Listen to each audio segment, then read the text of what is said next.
everybody. This is a product review and short tutorial for the Nektar SE49 USB Midi controller keyboard.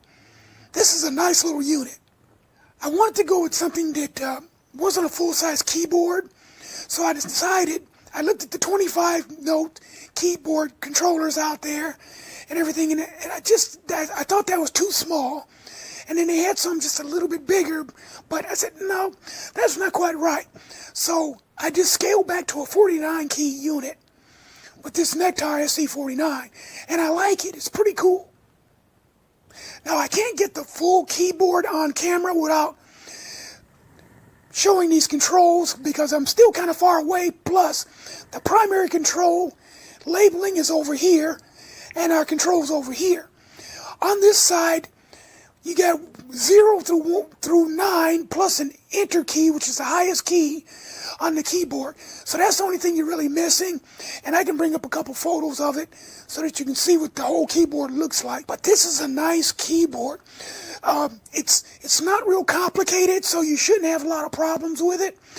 It gives you just enough to do what you need to do as far as basically just playing keyboard.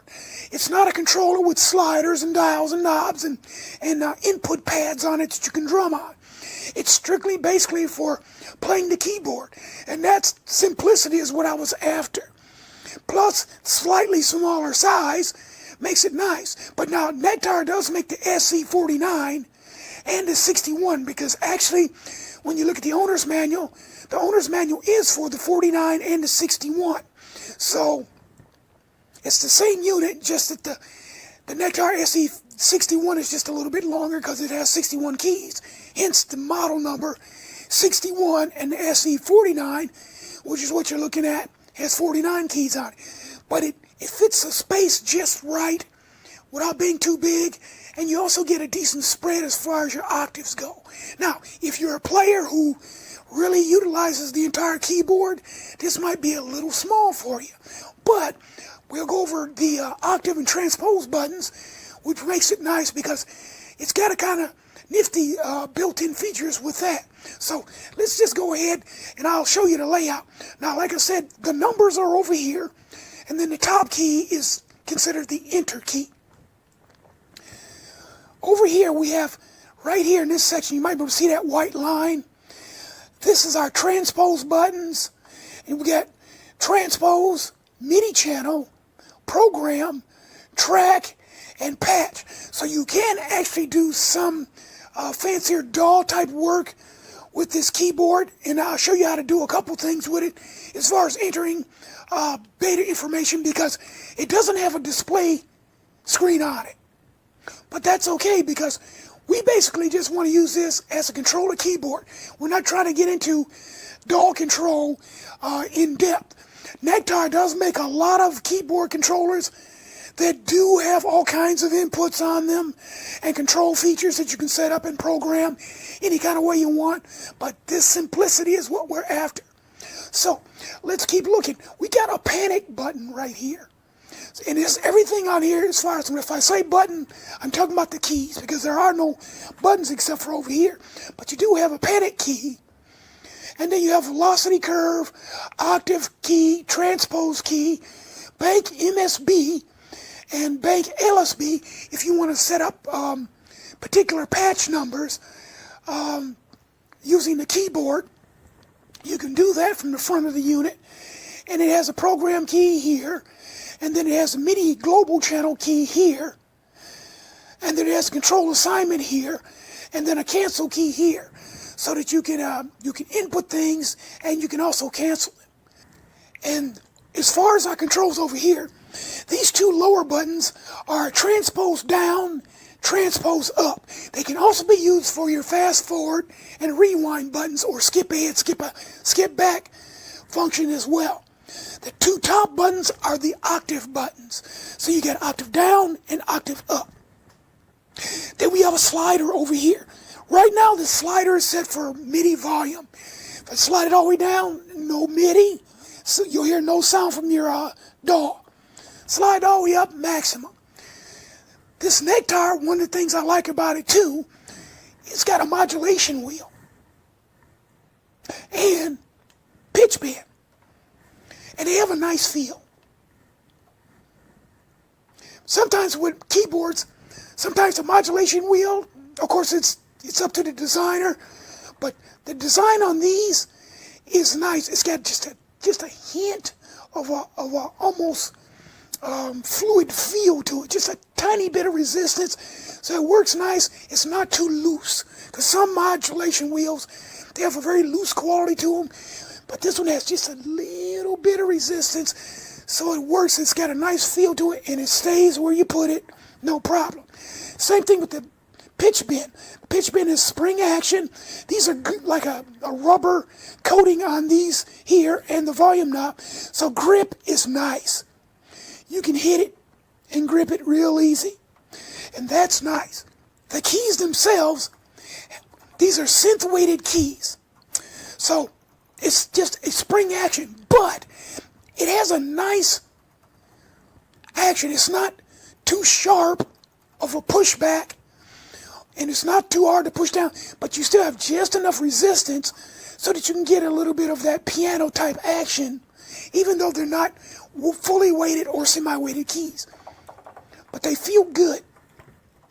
They feel good. Now, needless to say, you have a little key sound there, but it's not annoying. It's not like it's loud or clacky. And since we don't have any music playing right now, you do hear any sound that you would get from anything, basically, because it's just being mic'd.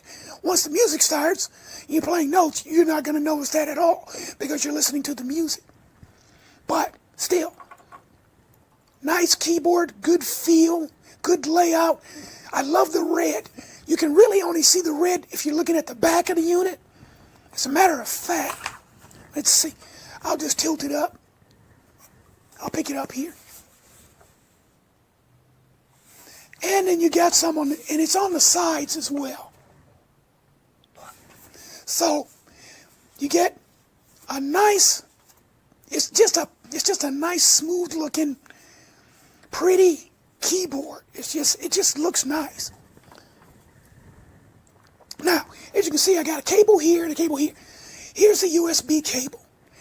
Here is the foot pedal switch, because if I turn this, I got it upside down, but there's the USB, and this is our sustain switch plugged in here. And then we have a power switch down here. Now, it's a USB powered device, but there's still an on and off switch here. And it's kind of interesting, because the thing about this is, which probably comes in handy, now I got to get it lined up again, but that switch comes in handy because I've got it plugged in right now. And I said, let me see if this thing, let me plug it in and see how it works. When you plug it in with the switch off, you can have the USB plugged in, but it will not be recognized by the keyboard, by the computer, until you turn the switch on. But that's kind of neat, because you're actually saving on power resources. Let's say you don't have the biggest power supply, or you're using a laptop on a battery. If you're not using the device at the moment, you can just hit the switch and turn it off, and you'll save a little that voltage, because USB inputs only do, I think, 5 volts, so you can save a little juice there. But it's a nice feature. But as soon as you switch it on, you'll hear that little Windows doot doot doot doot, and you know it's on and ready to go. So you do have a switch on the back, so if you plug it in, don't forget to flip that switch, or you'll say, hey, this thing doesn't work. Yeah, it works. You just got to make sure you plug it in to the USB, and then you power it up whenever you're ready. Okay, let's power the device on.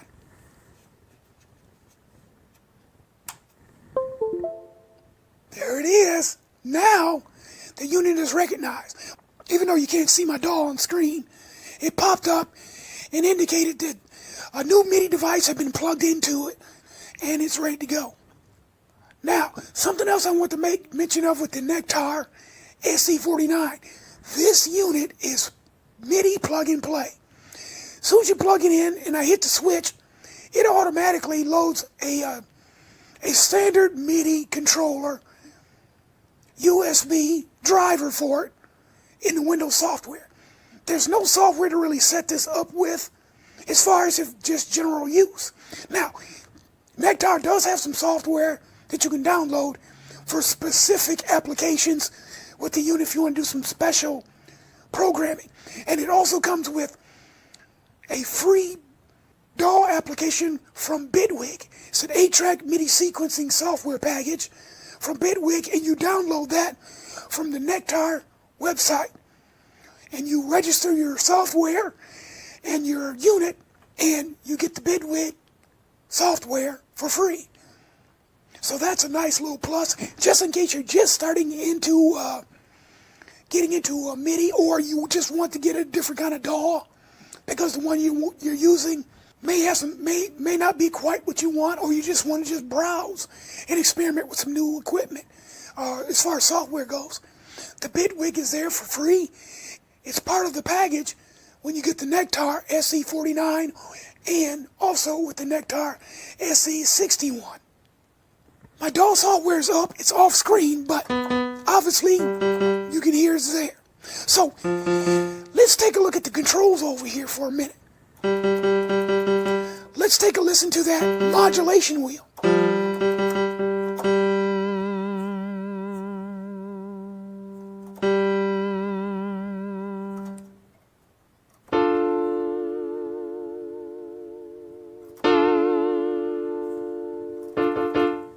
Modulation gives you nice modulation. There it is, and it works real nice. Once again, it's got that rubber on it, plus that nice little finger indent that's just perfect. And then you get the nice action.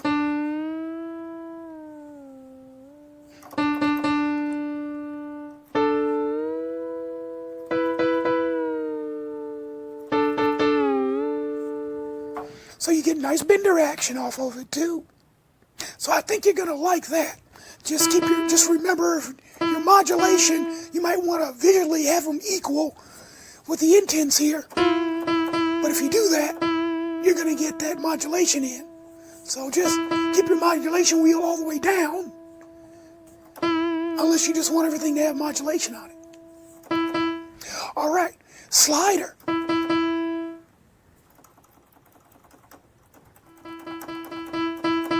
MIDI volume control right there. Right out of the factory, set to go. So that makes it nice. All right, now let's take a look at these buttons over here to control our octaves and our transpose. Let's start at the top, octave. Octave down 1, 2, 3 octaves down. So we can go 3 octaves down. Now,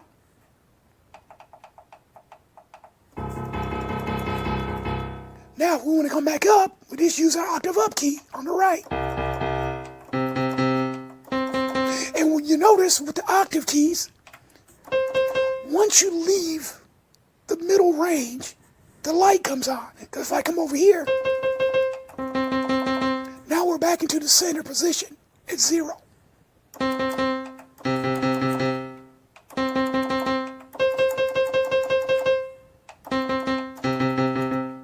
Both of these together, and it centers it back automatically. 1 up, 2 octave up, 3 octave up, 4 octave up. So we can go 3 octaves down and 4 octaves up, which is nice. And then just hit both to recenter it. So that makes it nice. Now, let's check out the transpose buttons, of course. We're going down in semitones, 1 note at a time, so that's center. If I come down 1, if I hit both, it zeroes out just like the octaves and takes you back to the pre-programmed center of the keyboard octave range.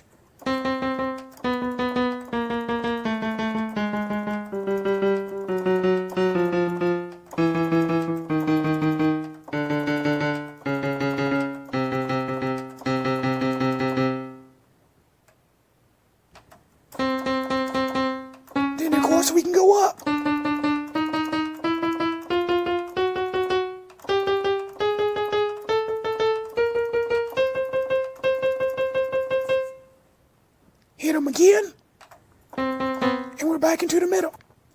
Transpose keys are always nice to have, because if you were playing with somebody and technically the song is here, this is the key for the song, which if I remember correctly is middle C. If this is middle C, and you say, okay, we're going to play such and such a song, what key is that in? It's in middle C. But you got, say, a singer, and they say, what? They say, well, I actually play that.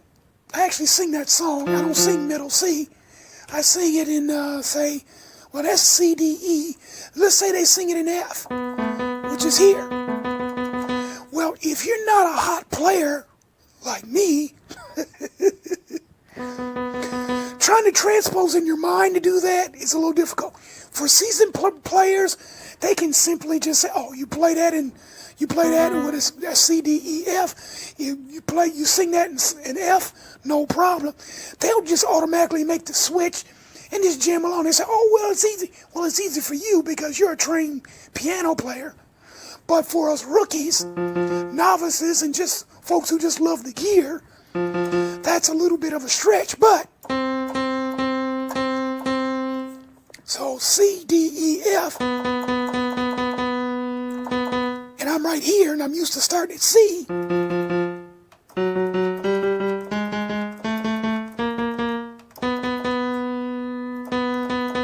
There we go. Now I'm transposed. I'm transposed up, and I can play as if I'm still playing that song in C, and it accommodates the singer at the same time. Hit both buttons, and I'm right back down to the middle C again. So that's nice. So just a handy little feature. And of course you got your octave keys. Now, let's take a look at a couple control things here. Number one, let me get my foot pedal. Yeah, bring that around. Check this out. Okay, foot pedal's active right now. Okay, what if I go up an octave? Let me stop it. I'm gonna go.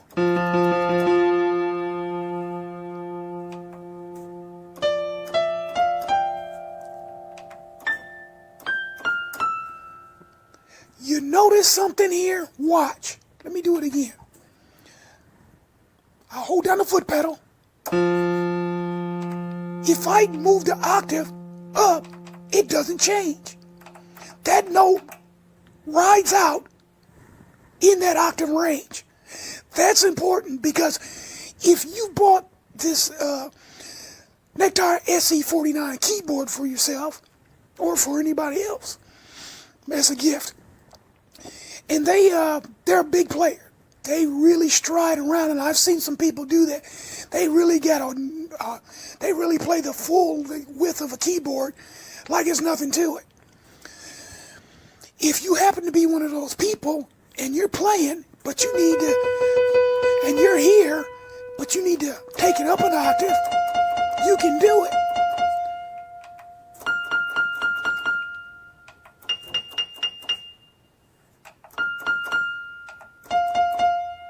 You notice there's no drop off. No raising up or down. So you can be holding down a chord over here, or with this hand, do an octave switch, and then come up with it.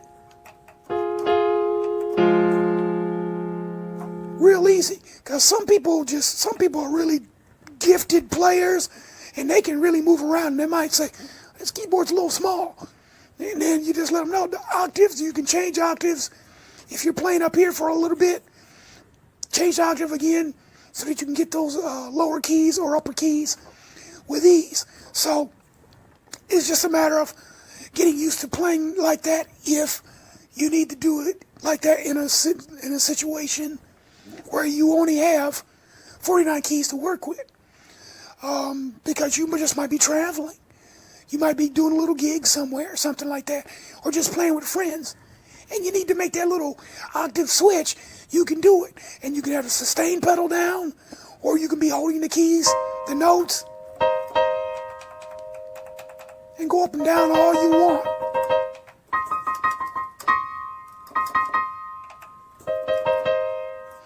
Now, let's see if it does the same thing with the transpose. Let's see if that changes.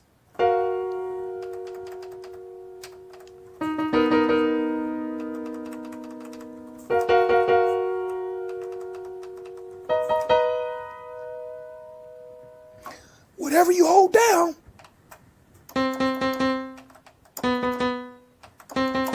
whatever notes are held down, finish out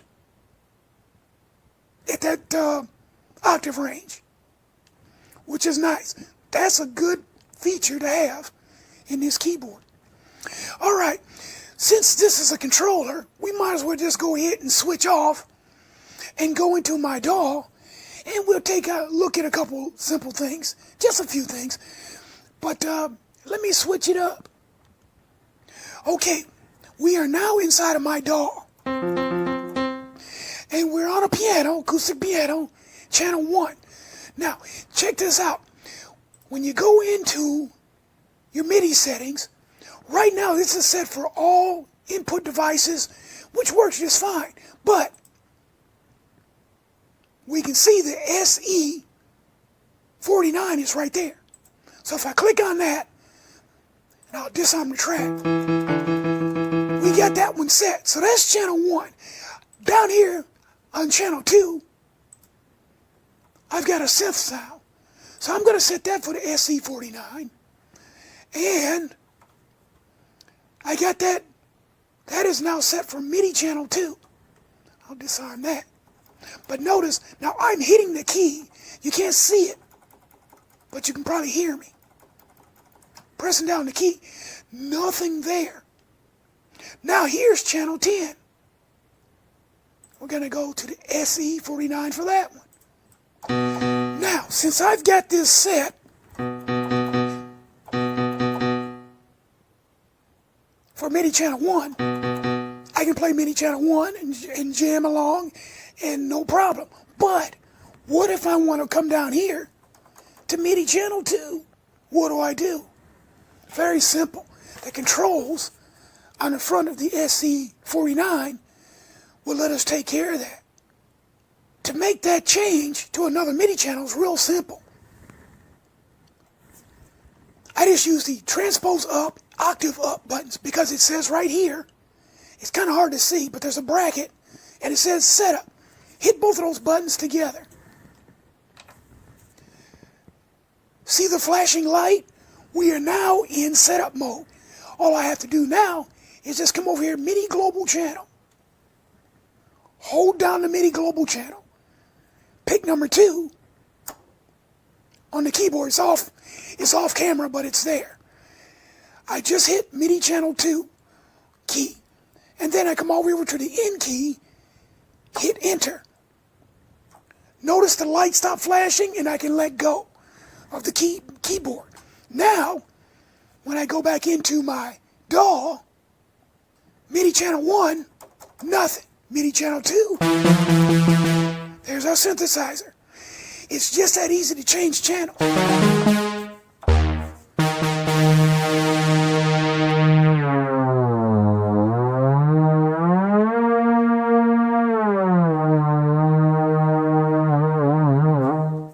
It's just that easy to change the channels. Want to do it again? Let's set it for the drums, because you can see it's not working on the drums. So, MIDI channel 10, no problem. Setup buttons, hit them both. It's flashing. MIDI global channel, hold it down. 1, 0, enter. It stopped flashing. Didn't even have to bring the DAW up, because you can hear it.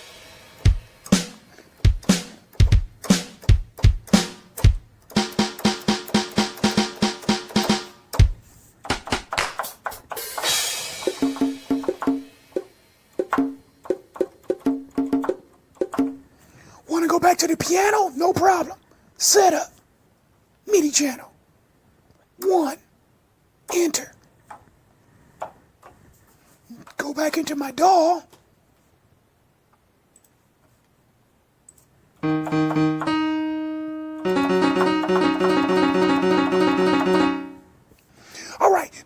let's say I went into the octave setup mode, and then I say, well, wait, what am I setting that up for? I don't need to do that. There is a cancel button on here. You got a cancel button here. You hit it, you notice the lights go off. So I go into this mode and I'm doing something, I say, well, I don't need to do that. There's a panic button too. The panic button kills it. But I'm still in my sequencer. Sound on channel 2. So you do have that option there too. So that's nice. So you got a cancel button here to cancel anything that you were doing. And then you got and the panic button's right here. So you can see what you're doing right there. And remember, your enter key's all the way up on the top, and your number keys are over here. Because you can actually see 0, 1, 2 over here on camera just a little bit. But those are some of the neat things. Now, you do have some other things on here where you can set some transpositions and some velocity curves and things like that. But I think you get the basic understanding of what this keyboard can do. And it has enough features to get the job done. Oh, there's something else I want to make mention of too. I was talking about the keyboard, but you might have picked up on it and you might not. The nuance or sensitivity of the keyboard. So let me go back to piano. Hold down the Midi, set up keys, Midi global channel, number 1, enter, there. Okay, we're back into our piano. Notice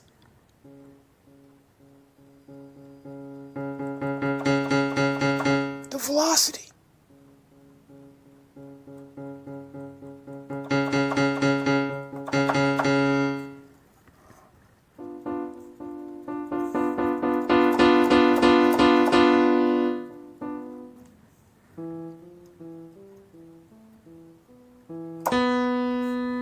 Let me hit my foot switch.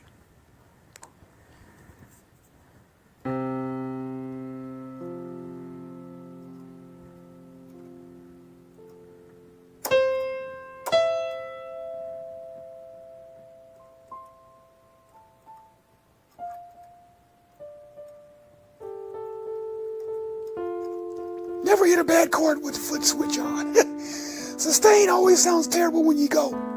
It just don't work. Sometimes keys work like that, but you never want to. It always sounds bad with the sustain pedal. But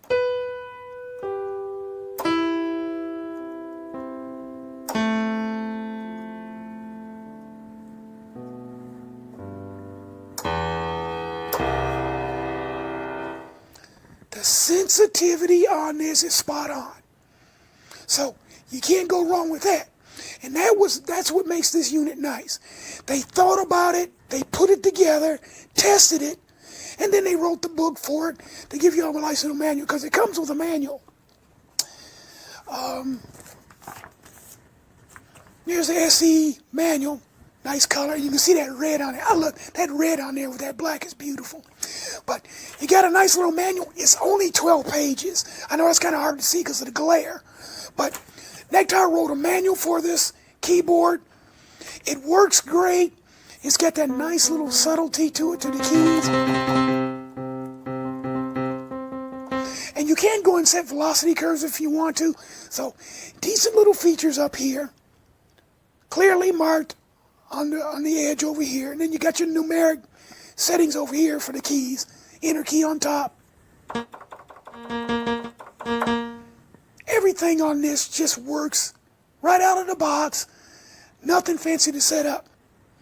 You can actually reset this unit to the factory specifications too. What it is, you just basically turn the unit off and you'd hold down the 2 octave keys. Turn the unit back on, because you know you got your switch back there. Hold these 2 buttons down, turn the unit back on, and it'll totally reset. So you can't mess it up or have to go through a whole lot of combobulations to try to get it back to factory standard. But super nice, simple, easy, straightforward unit for someone who doesn't need to get all technical, or you're not trying to control your DAW right from the front of your keyboard, because some people like to do that. That's why they started putting all those sliders and the little drum input pads and knobs control different features on keyboards. They get much deeper, and they can be 49. They can be 25 key. I think there's like a 32 key or 35 key, 37. Then you go 49. I think it's 37, 25, 37, 49, and 61. So you got keyboards that come in all different sizes as far as controllers. But this Nektar, they kept it to the basics, the meat and potatoes, and I like it. It feels great. The keys have a nice feel to them. They're not super slick or shiny. And your black keys are squared off just right so your hands don't slide off too easy. They thought this keyboard out, and it shows. The Nektar SE49, or if you get the 61, which is the same model, just 61 keys instead of 49. But this Nektar SE49, 5 stars. I like it. It's a nice unit, and it's relatively inexpensive. It is definitely in the price range that you should be able to afford without any problems, and you're going to get a great unit. If you just want a MIDI keyboard controller, this will get the job done for you. As a matter of fact, let's do one more test. I'm going to turn it off. You heard the little doo-doo-doo. Now I'm going to hold down the buttons. My Mixcraft just popped up. My DAW software just popped up to let me know there was a change. I'm going to hold down both octave buttons and totally reset it. There. I don't know if you saw it with my hands. My fingers over there in the way. But both of these lights flashed twice each, back and forth, doo-doo-doo-doo. And then, now it's totally reset. So, let's try something out here. I'm going to do something here. All right, we're back into my DAW. I'm just checking something out here. I'm going to go in and I'm going to check the properties. I already set this one for all MIDI inputs. Yep, I get it for all MIDI devices inputs. Now, I'm going to go up here to the synth. I got that for all MIDI devices set. Disarm that one. And this one, the top one, channel 1, all MIDI. That's set for all as well. Disarm it. Now,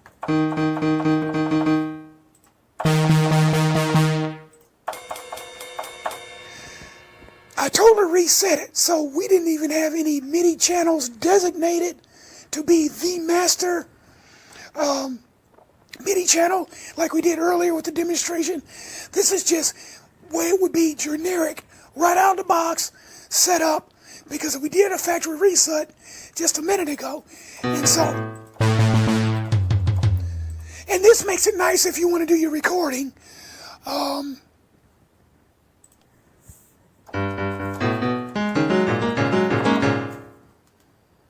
Because, as most of you know, if you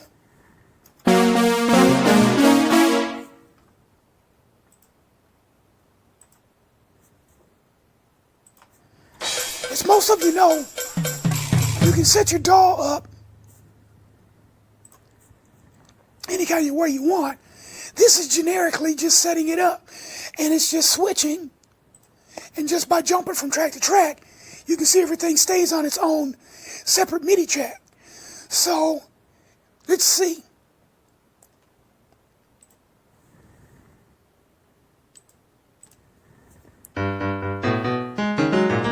Channel 1, that's channel 1. Channel 2. Channel 3. So, you don't even have to go in and do like I did. I just did it for demonstration to show you that you can set MIDI channels for this. Because if you're doing something a little more dedicated, or you got a lot of instruments hooked up, selecting MIDI tracks and dedicating MIDI tracks is a must. So you don't have everything come up all on one track and everything sounds all mashed together and terrible. So now, I just slid those all back.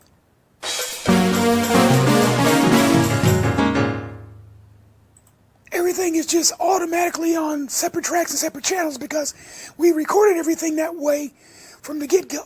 So just another option that you get using the Nektar SE49 keyboard. You can do it the way you want to. And that's what you're after. All right. So, once again, this is a 5-star unit. This is a nice unit. They thought it out.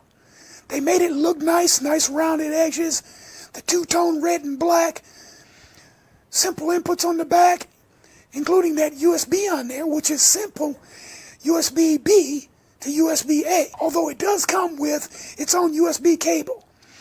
But if you want to go with a longer USB cable, no problem. You can get yourself like a 10, 15 footer, plug into this unit, just in case your equipment's across the room a little bit. You won't have any problem. This is a 5-star unit in my book, the Nektar SE49. If you're looking for an inexpensive but quality unit, this is it.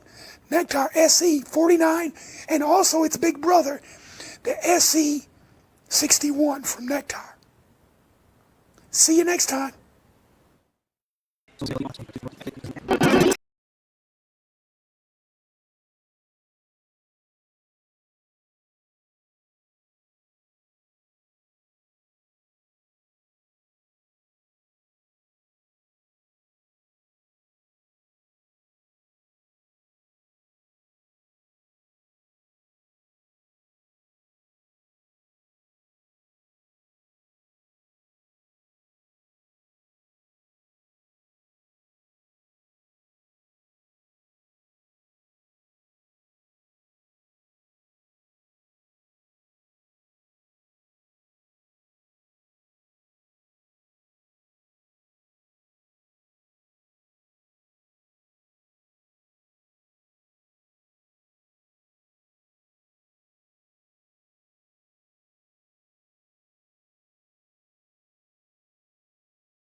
Muy bien.